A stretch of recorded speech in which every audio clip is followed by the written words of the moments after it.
भक्ति भाव से सूर्य देव को अर्घ्य प्रदान करने के पश्चात उन्हें निर्मल मन से नमस्कार करते हैं।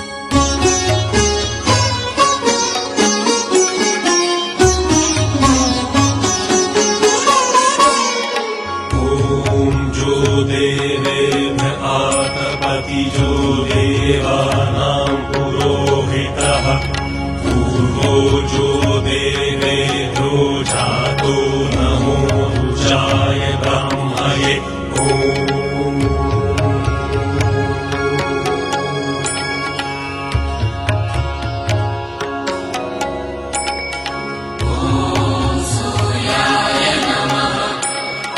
नमो धर्म विधात्रे हि नमः कर्म सुसाक्षिणे नमः प्रत्यक्ष देवाय भास्कराय नमो नमः।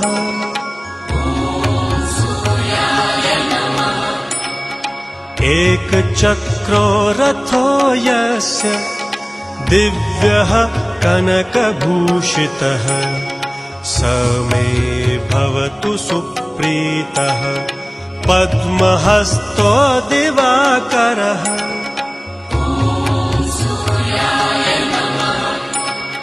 नमः सूर्याय नित्याय रवयेर्काय भानवे भास्कराय मतंगाय मार्तण्डाय विवस्वते।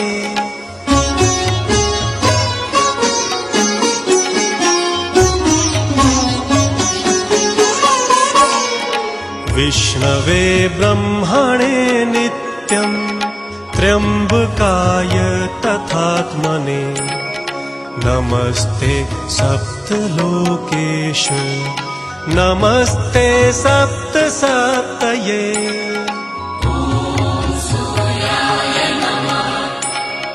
हिताय सर्वभूतानां शिवायार्तिहराय च नमः पद्म प्रबोधाय नमो वेदादिमूर्तये।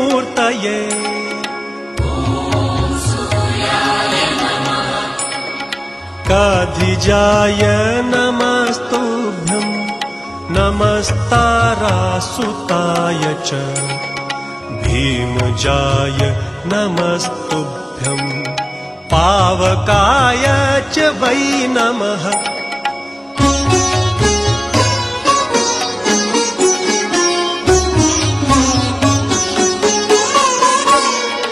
जपाकुसुम संकाशं काश्यपेयं महाद्युतिं तमोरिं सर्वपापघ्नं प्रणतोऽस्मि दिवाकरम्। मित्राय नमः रवये